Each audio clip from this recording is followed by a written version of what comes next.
Hey second graders, so today in math we're going to be starting a new module. We're starting module 7 today, and we are going to be beginning lesson 1.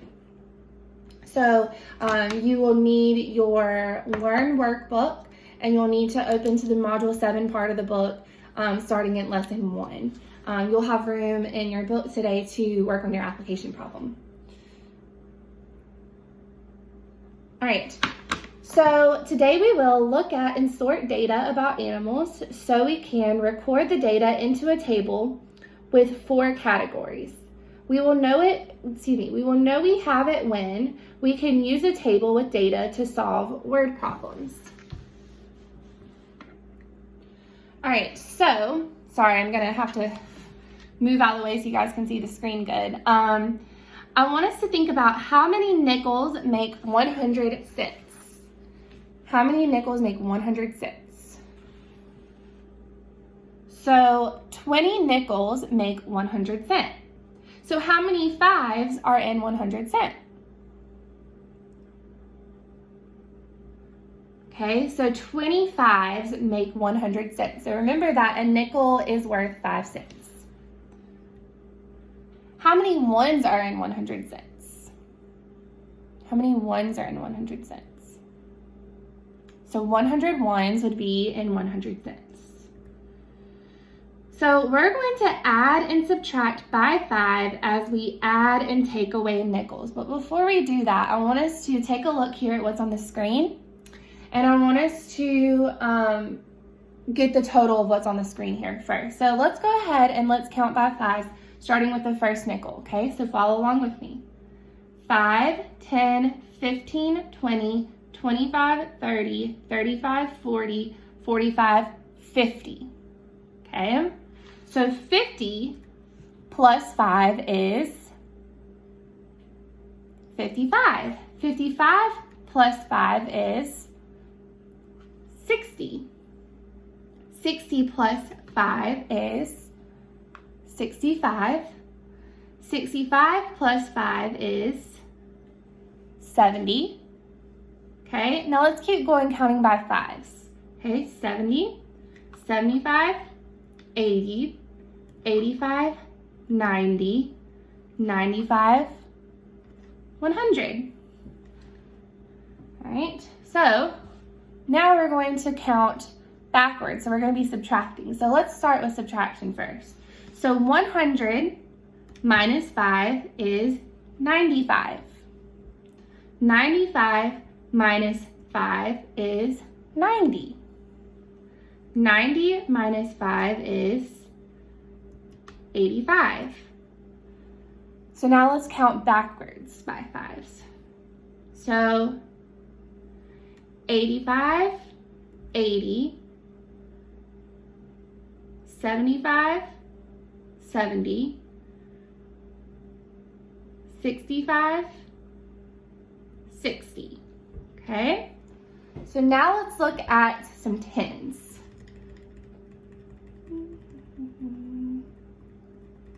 Okay, so how much is a dime worth? How much is a dime worth? So a dime is worth 10 cents. How much money do we have here? Looking at the screen, how much money do we have here?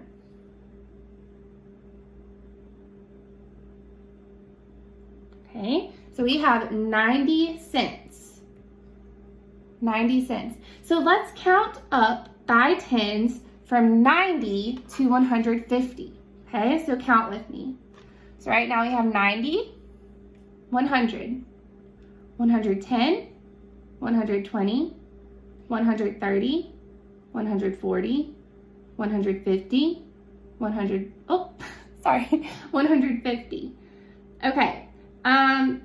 Oh yeah, let's go backwards. All right, so 150, 140, 130, 120, 110, 100. All right, now we're going to move on to the application problem. Okay.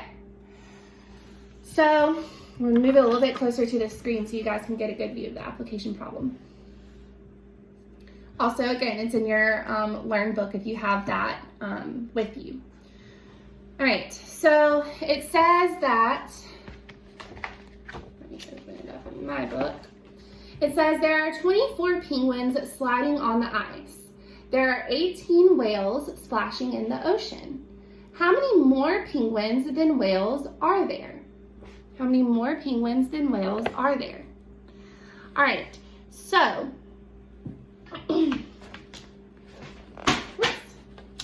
I want us to think about how we could draw a tape diagram to represent the numbers here in the problem.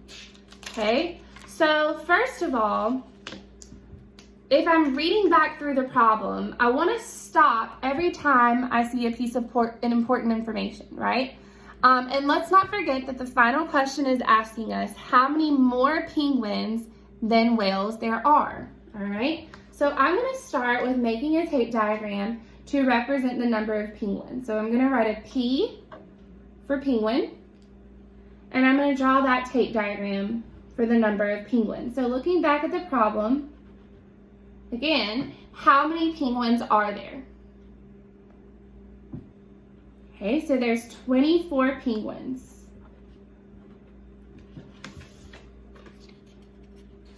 There's 24 penguins. All right.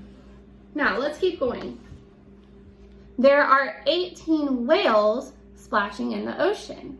Okay, so I'm going to now draw a tape diagram to represent the whales. And I'm going to draw this tape diagram separate from my tape diagram for the penguins because we're comparing the two numbers. So the tape diagram that I draw for the whales, is the size of it going to be larger, smaller, or the same as the size for the penguins? So it's going to be smaller because there's less whales than penguins. Now I'm not going to draw it that much smaller because 18 isn't too far from 24, but it is a smaller number, so I'm going to make it smaller. Okay.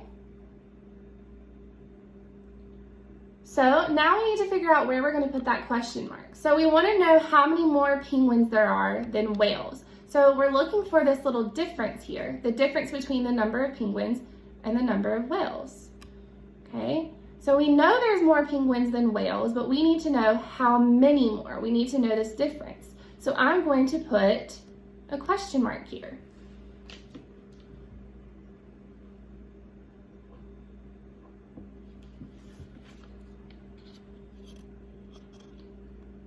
All right. So now looking at this, what would my number sentence be to match this tape diagram? What would the number sentence be?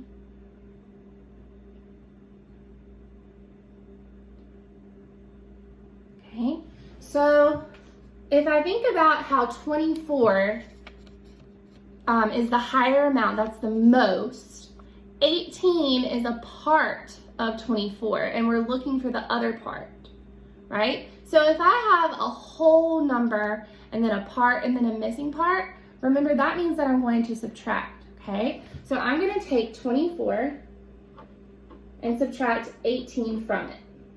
So 24 minus 18, which equals unknown.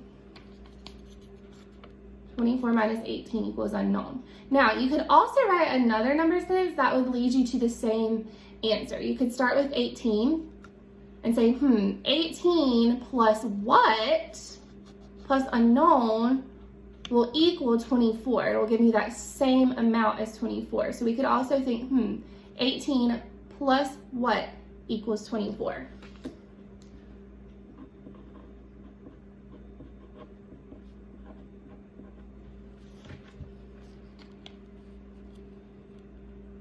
Okay, so what is 24 minus 18?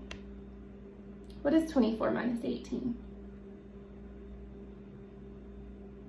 So 24 minus 18 is 6. So that also means that 18 plus 6 equals 24. So So where would 6 go on my tape diagram? It would go on the question mark. So I can't erase it, but I will write 6 under the question mark to show that that's where it belongs on the tape diagram. So how would I use our answer, 6, in a sentence to answer the question, to answer the word problem?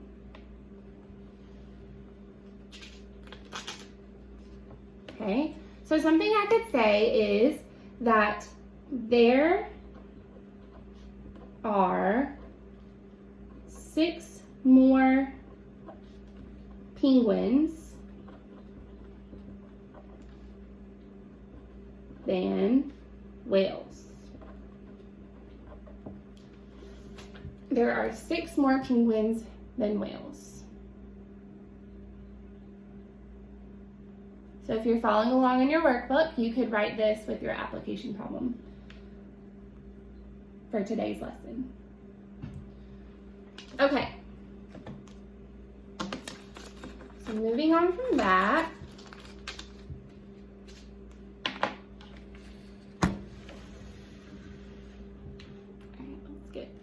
okay, so moving on from that, we're going to be talking about animals today in math. So I want us to play a little bit of a guessing game to start us off. So I want you to try to figure out what animal is being talked about right now, okay? So I have 2 legs, wings, feathers, and I can fly. What am I? Okay, so you can go ahead and tell the screen. You can tell someone that might be sitting next to you, but just say it out loud. What animal do you think I am? All right, so what animal am I? A bird. Let's look at this chart here. And I want you to tell me, where do you see the characteristics, of a bird listed on this chart? Where do you see the characteristics of a bird? And remember, characteristics, we've talked about this before. Like when we talked about the characteristics of a tall tale or a fairy tale or a myth. Characteristics are things that describe something and set it apart from other things that you might be talking about. So in this case, animals. So under bird, we have the characteristics of a bird. We have feathers, wings, 2 legs, they lay eggs, and they're warm-blooded, okay? We also see some characteristics of other types of animals, such as mammals, reptiles, and fish. All right. So you're probably wondering what any of this has to do with math, and you'll find out here in just a little bit.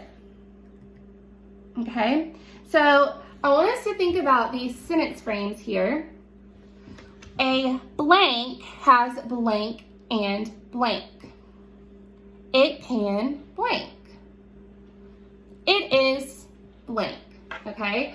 So how could you use this sentence frame to tell someone sitting next to you, if you have someone sitting next to you, or the screen, about this animal, about the fish here?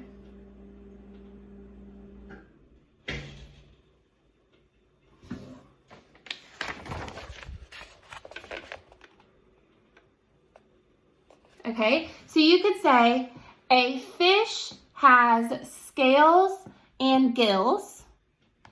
It can swim. It is a fish, okay? So what are the characteristics of a fish? I'm going to go back. What are the characteristics of a fish? A fish has scales, fins, gills. It can lay eggs, can also swim, and it is cold-blooded, okay?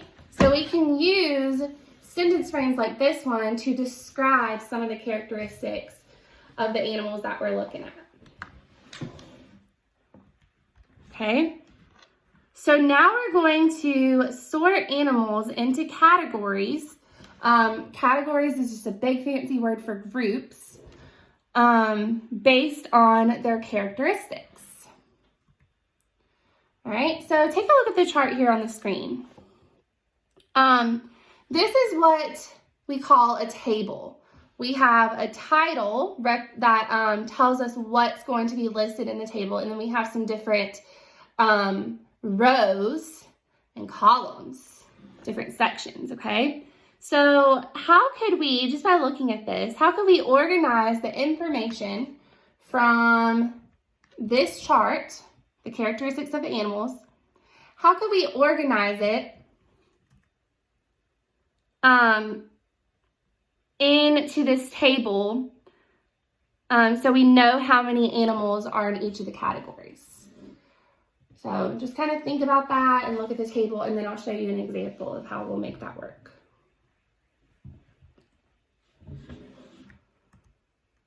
Okay. So one way that we could do it is we could record the amount of characteristics for each animal into or with tally marks. Okay, so take a look at this chart.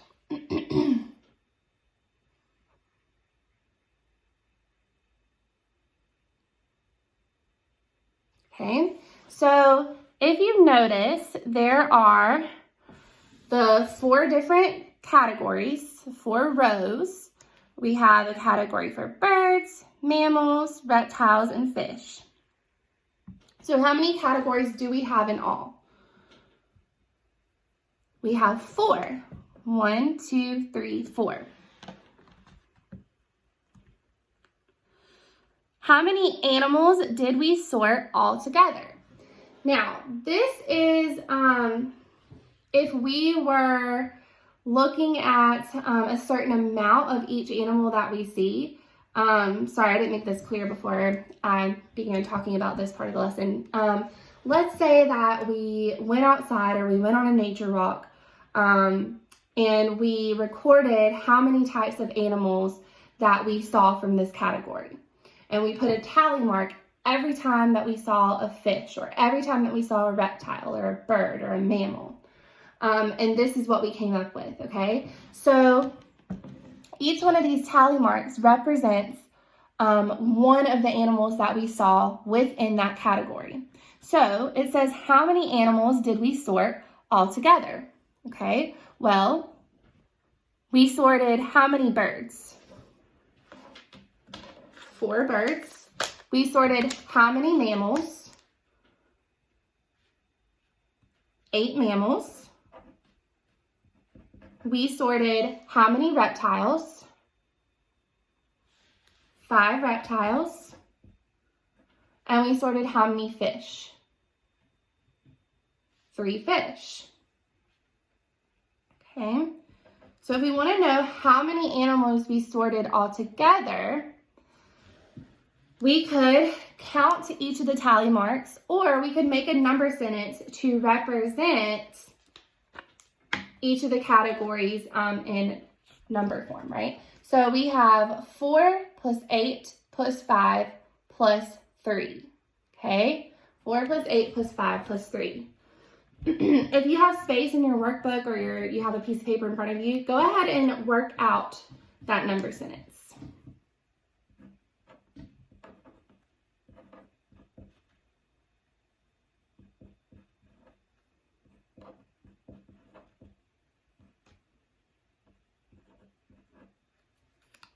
Okay, if you're still working, you can pause the video and give yourself a little bit more time.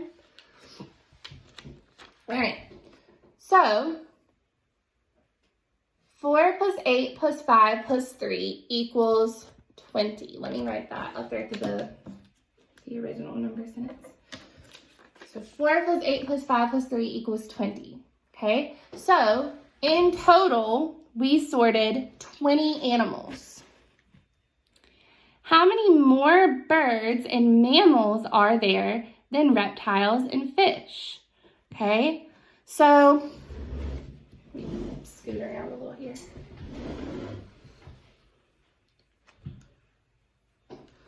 So how many more birds and mammals are there than reptiles and fish? So let's take a look at both of those numbers, okay? So how many birds are there? 4. How many mammals are there? 8, okay? So if we want to know how many more birds and mammals there are than reptiles and fish, we need to combine these two numbers first, okay? So there's 4 birds and 8 mammals, okay? So 4 plus 8 equals what? Equals 12. Okay, so 4 plus 8 equals 12. So there are 12 birds and mammals. 12 birds and mammals. We need to know how many more birds and mammals there are than reptiles and fish. So how many reptiles are there? 5. And how many fish are there? 3. So let's combine the reptiles and fish to make that difference. Excuse me. So 5 plus 3 equals 8. So there's the totals for each. 12 birds and mammals, 8 reptiles and fish. How many more birds and mammals are there than reptiles and fish? In order to find that, what do we need to do? We need to subtract. So 12 minus 8. 12 minus 8. And 12 minus 8 equals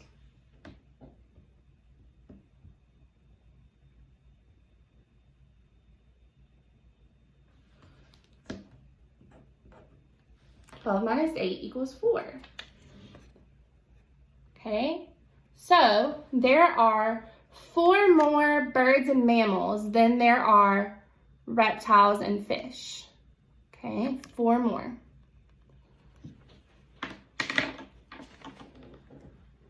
How many fewer birds and fish are there than mammals and reptiles?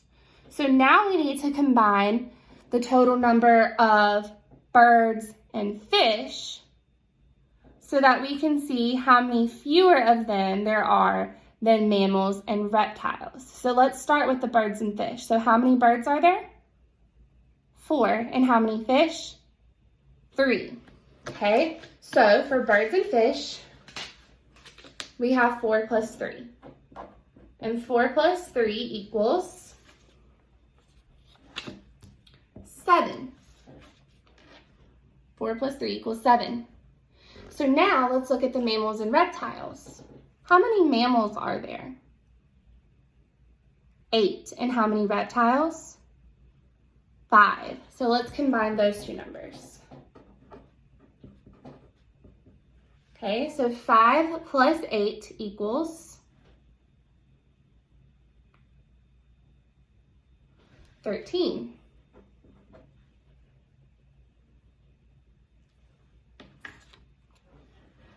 Okay, so mammals and reptiles. So 7 represents the birds and the fish. 13 represents the mammals and reptiles. And the question is asking us, how many fewer birds and fish are there than mammals and reptiles? So I need to take the amount of mammals and reptiles and subtract the amount of birds and fish from it. So 13 minus 7.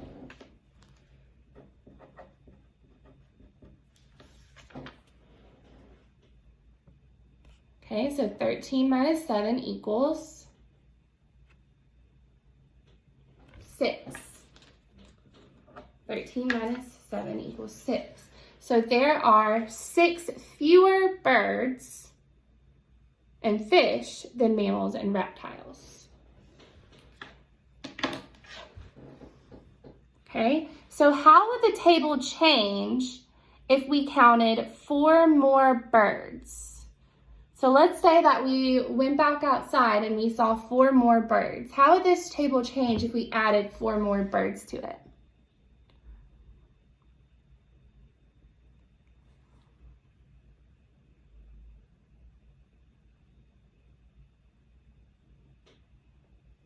Okay, so our tally marks would change. Instead of having 4 tally marks to represent the birds, we would be adding 4 more. So 4 5, 6, 7, 8. So we would then have 8 birds. 8 birds.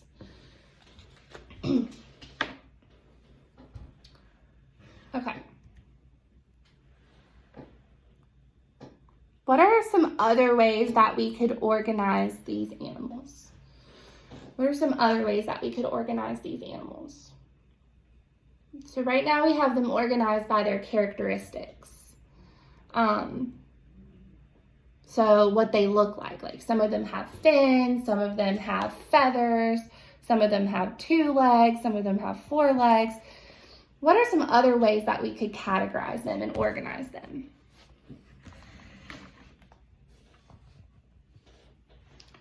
Okay, so instead of organizing them by their characteristics, let's organize them by their habitats. So a habitat is where an animal lives.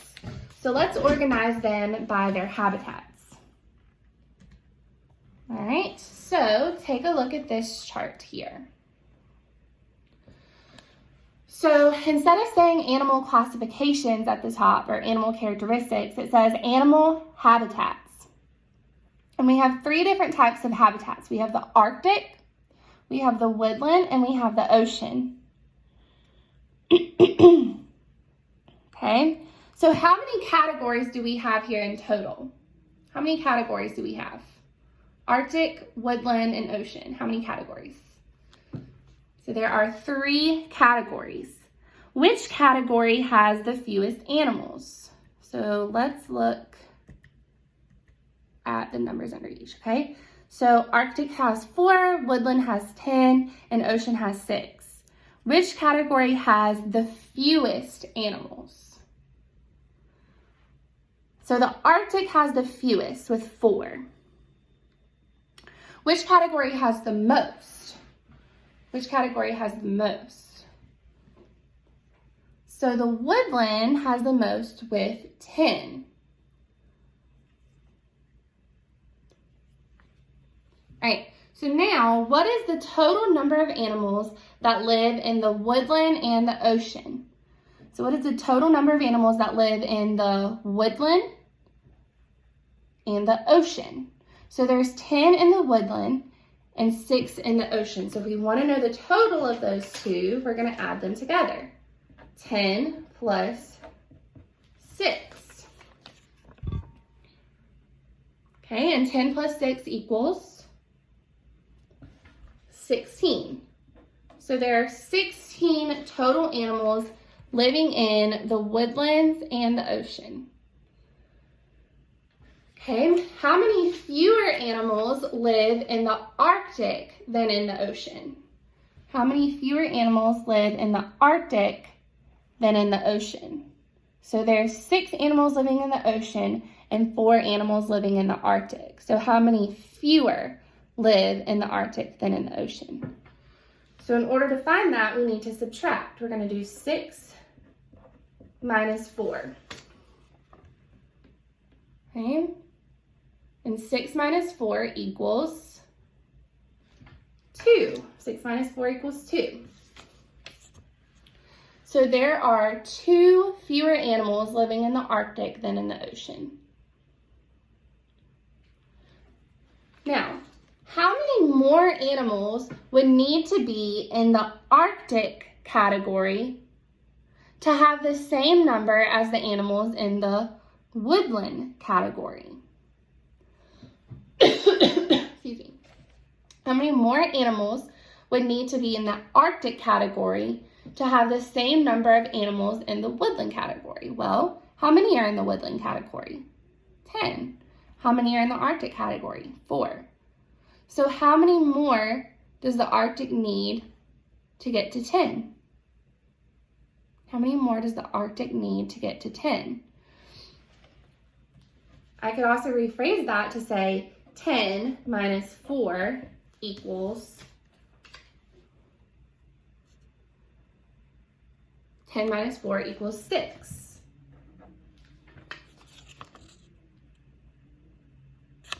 So 4 needs 6 more to make 10. The Arctic needs 6 more animals to have the same amount as the woodlands. Okay? How many more Arctic and ocean animals are there than woodland animals? Okay? So how many more Arctic and ocean animals are there than woodland animals? Well, there's 6 ocean animals and 4 Arctic animals. Okay?